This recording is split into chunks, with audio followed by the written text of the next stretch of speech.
perempuan. Sekarang semua satu, ada yang dua. Kalau yang dua aku tak niat. Ada, semua satu. Ajazilah pun satu kan. Termasuklah aku pun satu. Kerana Allah Subhanahu, fa in hibtum alla ta'dilu fawahidah. Kalau kamu tak mampu adil, fa in hibtum alla ta'dilu. Allah beritahu kalau kamu tak adil, tak mampu nak menyariatkan dua atau tiga atau empat, fawahidah, satu jadilah. Fawahidah, mana ke satu. Maka sampai ini ada suami-suami ni dapat satu. Pasal tak yakin kat Tuhan. Kan? Yalah, ini bagian masing-masing. Kalau satu, Allah katakan itu yang terbaiknya. Fawahidah. Jadi Nabi pesan kat kita dalam perjalanan hidup kita ni adalah untuk meraih kasih sayang Tuhan. Pertama. Jadi saya nak bawa cerita bagaimana sifat kasihnya sahabat kepada Rasulullah. Macam mana? Kisah sahabat mengasihi Rasulullah SAW. Jadi kisah ini untuk kita jadi iktibar dalam kehidupan kita. Kenapa? Kisah ini berlaku pada zaman Rasulullah SAW. Seorang sahabat yang bernama Sauban. Sauban ni sahabat Nabi yang sentiasa bersama Nabi di mana saja Nabi berada. Ini kasih zaman Rasulullah kan. Jadi selalu berdamping dengan baginda sallallahu alaihi wasallam. Maka pada suatu malam beliau tidak dapat tidur. Tengok orang kalau dah kasih ni kan, dia terkenang kekasihnya. Macam kita kan, mula-mula bermadu kasih dulu, mula-mula jumpa cinta, dapat tidur tak? Tidur je terbayang, Bang Mat tengah buat apa tu ya. Ni nampak aku tak? Kan nampak macam tu kan. Walaupun pandangan kekasih tak ada depan mata, tapi bayangan tu, aduh macam tu sekali. Macam boleh macam tu dengan Muhammad? Tak ada can. Jadi Nabi SAW ni yang nama Sauban ni tuan-tuan, satu malam tak boleh tidur disebabkan mengenangkan beliau terhalang daripada terus menerus bersama Nabi.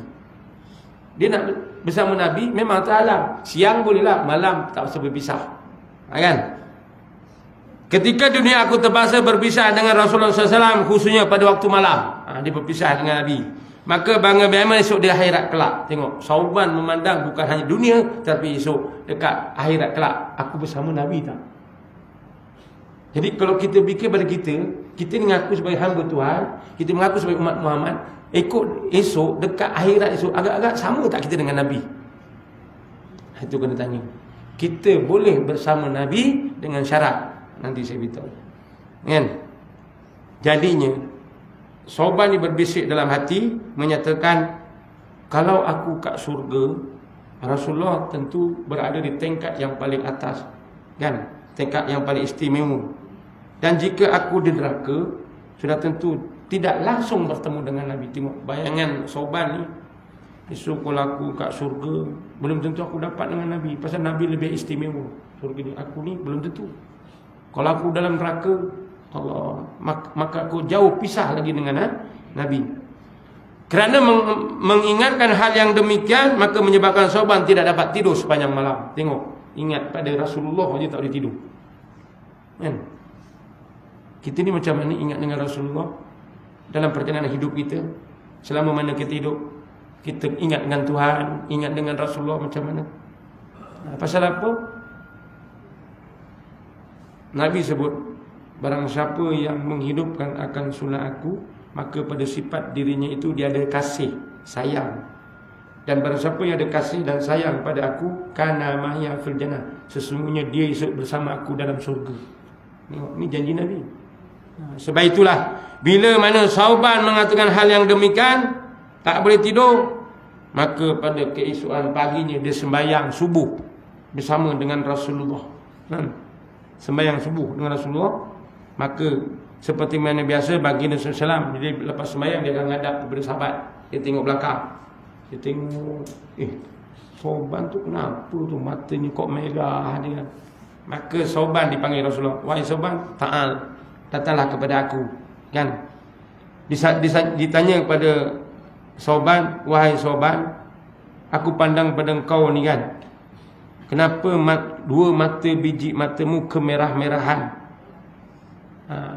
Maka dia balik. Kenapa? Adakah kau sakit wahai Sauban? Bertanya Rasulullah. Tidak wahai Rasulullah.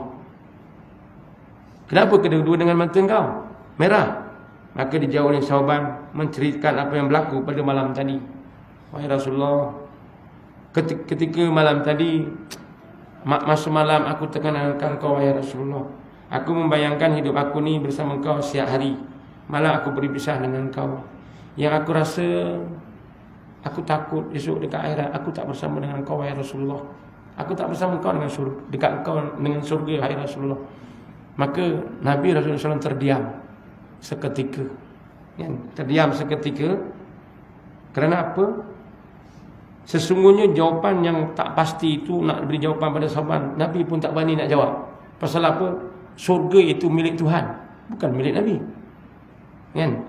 Maka pada saat ketika turunlah ayat Allah SWT dalam suratul An-Nisa ayat 69. Allah turun ayat apa nama tadi? Diturunkan ayat Al-Quran melalui Muhammad. Allah kata apa pada Muhammad? Wa man yuti'illaha war rasul fa ulaika ma'al ladzina an'amallahu 'alaihim minan nabiyyin was-siddiqin wasyuhada'i was-shalihin wa sunna ulaika rafiqa. Inilah antara ayat yang menjelaskan kepada kita supaya sifat kasih kita tadi seperti mana Sauban menyebutkan, dan sesiapa yang taat kepada Allah dan Rasulnya.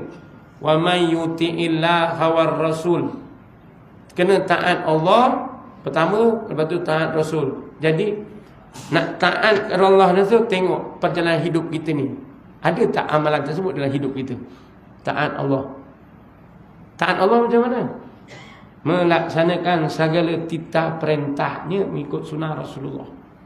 Ini kita berazam, kita munajat dengan Tuhan, kan, supaya hidup kita ini sentiasa memandang kepada Allah dan juga Muhammad Rasulullah SAW. Kerana disebutkan, Allah menyebutkan, maka mereka itu akan disamakan dengan orang-orang yang dikurniakan nikmat.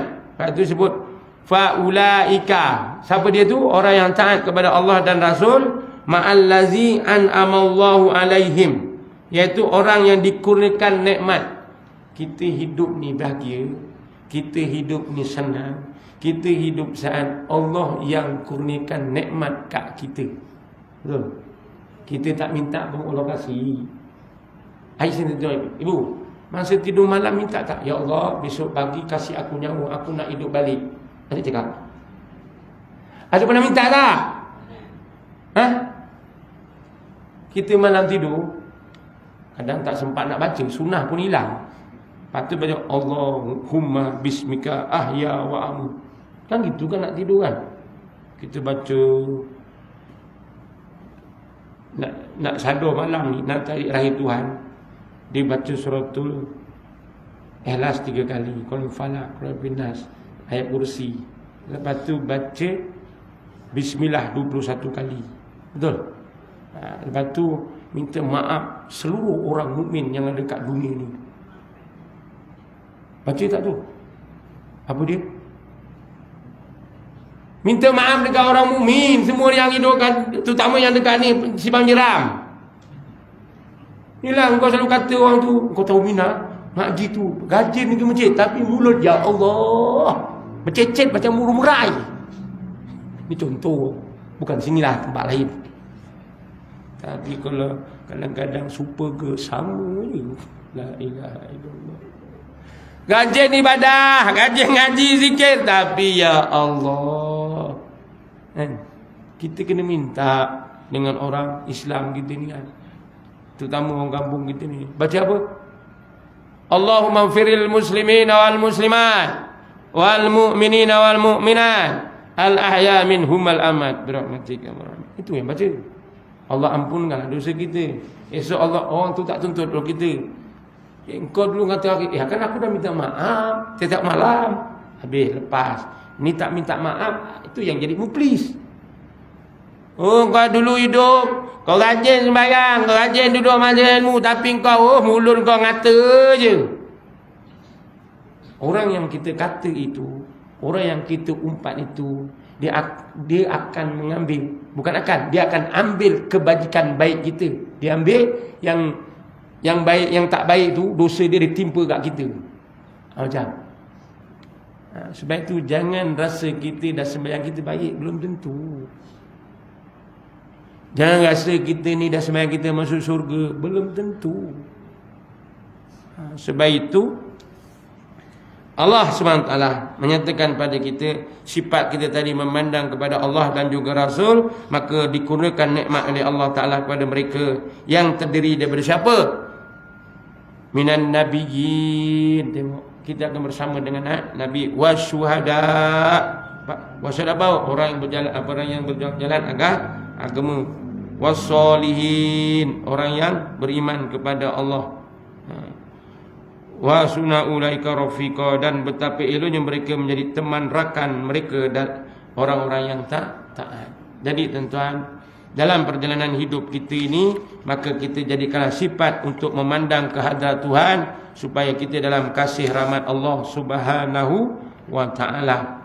Kita melakukan amal ibadah ni tuan-tuan, kan, kena jadikan sifat yang benar-benar khusyuk memandang Tuhan. Betul? Nampak Tuhan? Dia kata nak mandang Tuhan. Nampak Tuhan? Mandang kita taklah pandang macam manusia. Nampak Tuhan? Hakikatnya Allah pandang kita. Sebab itu dalam ibadah kita kena ada sifat menghayati tu. Itu penting. Kerana Allah sebut, a'budullah ka'annaka tara, fa in lam takun tara, fa innahu yaraka. Beribadahlah kepada Allah seolah-olah anda melihatnya, melihat Tuhan, seolah melihat Tuhan. Kita baca tu seolah melihat dia. Tapi ka'annaka tarahu, sesungguhnya fa illam takun tara, sesungguhnya kamu takkan nampak Tuhan. Kan? Bahawa sesungguhnya kamu tidak akan nampak, takkan nampak pun. Fa innahu yaraka, maka sesungguhnya Allah melihat akan kamu. Fa in yaraka. Jadi dalam berarti kata, dalam perjalanan hidup kita ini, maka jadikanlah sifat cinta dan kasih sayang amalan kita mengikut Rasulullah. Tak? Itu penting. Pasal apa? Amalan tersebut menjamin kita ni masuk surga Allah Ta'ala kerana kasihnya Allah kepada kita. Betul tak?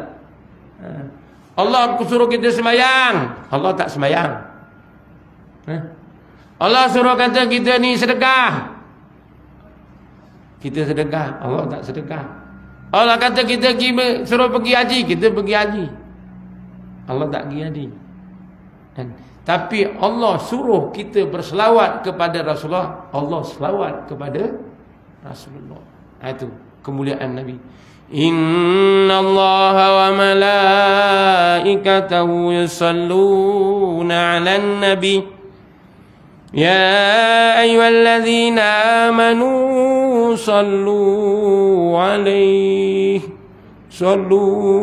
wa sallimu taslima. Allahumma salli. Sebab itu tuan-tuan, bila mana kasihnya kepada Rasulullah, Allah sendiri berselawat kepada Rasulullah. Bahkan bukan Allah saja, malaikat berselawat kepada Rasulullah. Kan? Innallaha wa malaikatahu yusallu 'alan nabi. Jadi kalau Allah berselawat dan para malaikat berselawat kepada Nabi, kita ni siapa? Bahkan kita diperintahkan oleh Allah, ya ayyuhalladzina amanu sallu 'alaihi. Wahai orang-orang yang beriman, berselawatlah kamu kepada Nabi Muhammad sallallahu alaihi wasallam, dan selawat yang sebaik-baiknya selawat.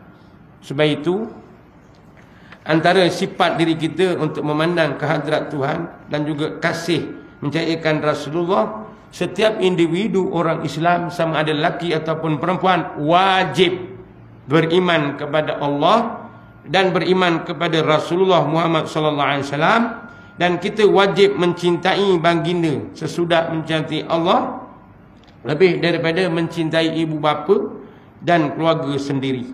Itu. Kita ni tengok dalam hidup, cinta bini ke, cinta suami ke, cinta anak ke, cinta Allah ke, cinta Nabi yang menjadi keutamaan? Cinta Allah, iya ke? Habis anak bini tak pergi, bini suami, anak lelaki tak pergi masjid, buat tak tahu ke? Cinta Allah ke? Kerana apa? Saya katakan selama ini kita tengok masjid surau, mana dok muda? Mana anak-anak kita? Kalau kata cinta Allah, yang datang ni semua, yang dah kata orang Jawa wis pikun ni, berlaku wis goyang-goyang seketekor. Yang datang surau ni, yang datang dah goyang tau. Datang dah goyang pakai tu kan. Tu nasabah dapat datang. Yang muda, dia tanya, muda, mana lelaki? 15 tahun, 20 tahun, 30 tahun, mana? Betul ke cinta dan kasih sayang kepada Allah dan juga Muhammad? Inilah yang kita kena kempen. Kena kempen tahu. Ni gendang dah mula bunyi ni dah. Kena kempen. Ni yang bak kempen pun ada cerita juga. Ada dosa, ada pahala. Pilih betul-betul. Ni kalau aku cerita lagi kan, memang sampai pukul semalam je kan. Sejuk nasi kat periuk tu kan. Saya selit juga ni tentang bab. Saya ambil sikit. Berapa lagi? Dah 10 minit kan? Kerja penuh. Sempat tak sempat ni. Baik. Jadi tuan-tuan, saya ambil pendekatan cinta pada Rasulullah menjadi keutamaan. Maknanya kita kena cinta antara sayangnya kita ni. Bagaimana cara untuk menzahirkan cinta kepada Nabi Muhammad SAW? Antara ialah dengan membanyakkan selawat atas diri baginda Muhammad SAW, keluarganya dan sahabat-sahabatnya sekalian.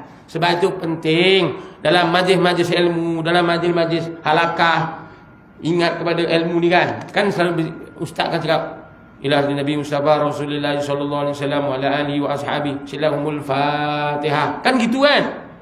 Kerana memuliakan Nabi dan juga ahli keluarga. Tapi kalau kita tak datang, tak baca pun. Itu pentingnya. Itu antaranya. Dan jadikanlah ahlak baginda, jadikan idola, ikutan utama bagi diri kita dan anak-anak kita. Jadikan kenal dengan Nabi, kasih dengan Nabi, cinta akan keluarga Nabi. Kita ini ya Allah, anak kita kenal siapa? Anak kita kenal siapa? Ni Lofa, kenal ke Lofa? La ilaha illallah. Kau kenal juga. Bukan itu aja.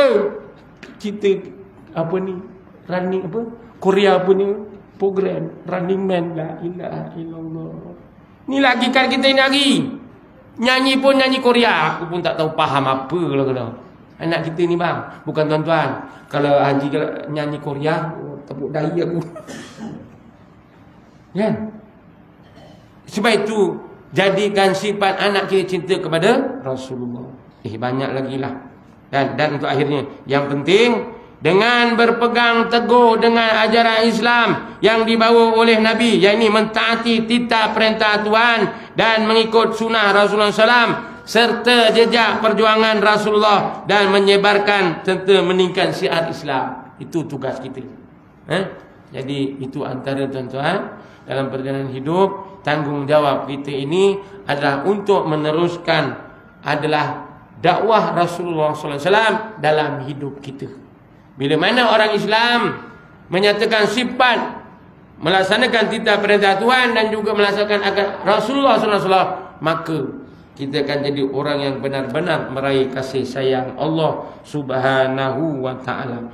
Tetapi kan ada juga orang Islam ni, bila mana dia nanti matinya kan, tak masuk surga. Tu kan, tak masuk surga. Kenapa? Tu maknanya dalam arti kata tadi, kita ini jangan sampai tergolong dengan di kalangan golongan orang yang tak masuk surga. Allah sebut apa? Wa ma hum bigharijina minan nar. Mereka itu dimasukkan dalam neraka tak keluar-keluar. Nak ke macam tu? Pak Haji, kita dah beramal kat dunia ni, ya kan? Tapi Allah ada sebut dalam Al-Quran, dalam suratul Baqarah juzuk yang kedua ayat 167 dengan 66. Kan? Saya baca mantan je lah. Dah tinggal berapa minit? 5 minit lagi dah. Pasal saya kena cerita. Kalau saya tak cerita, tuan-tuan akan dakwa saya surga akhirat. Pasal apa? Baik, saya baca mantan dia. Ayat 166. Istabarra allazina tabi'u minal ladzina tabau wa raul azab wa taqata bihimul asbab. Ayat 27. Wa qala allazina tabau law anna lana karrah fa tabarra'u minhum kama tabarra'u minna wa kadzalika yurihumullahu a'malahum asaratin alaihim wa ma hum bikharijina minan nar. Tengok. Ayat 166, ketika kedua ketua-ketua yang diikuti meninggalkan orang-orang yang mengikutinya, mereka melihat azab, dan ketika segala hubungan antara mereka terputus. Maksudnya apa? Faham tak maksud ayat ni? Kita milih ketua.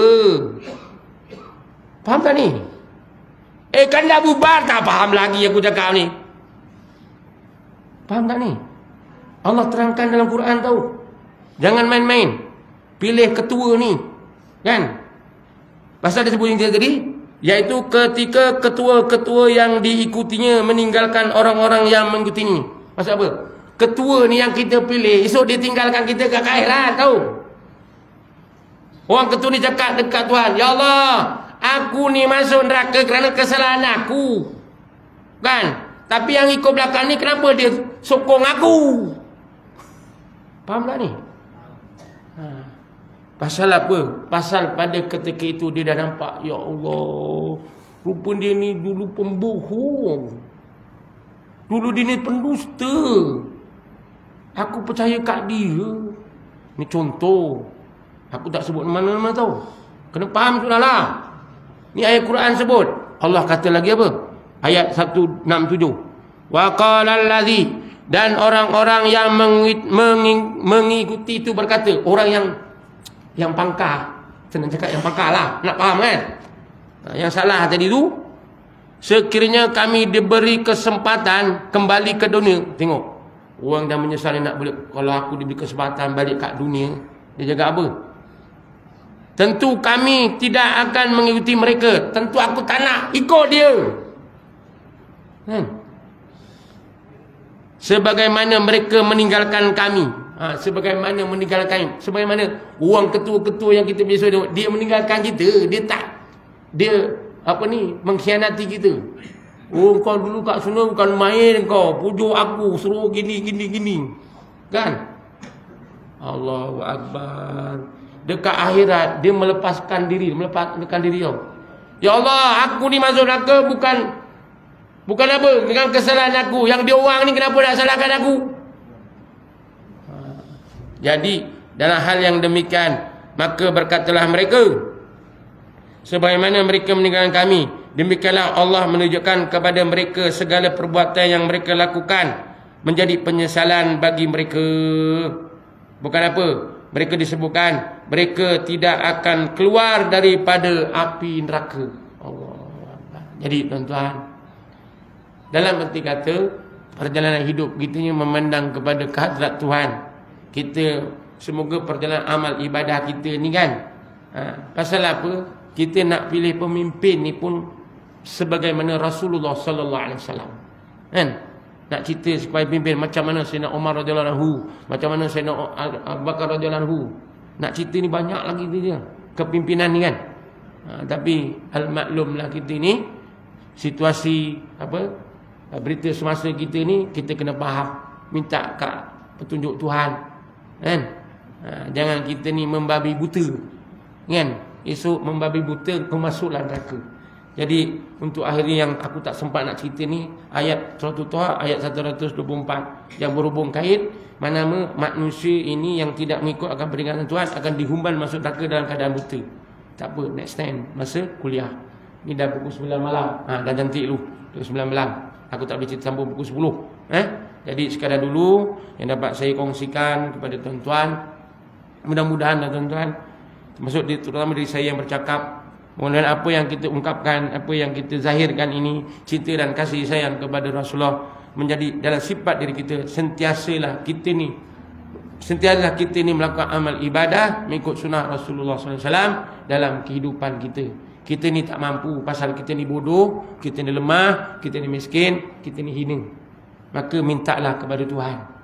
Kan?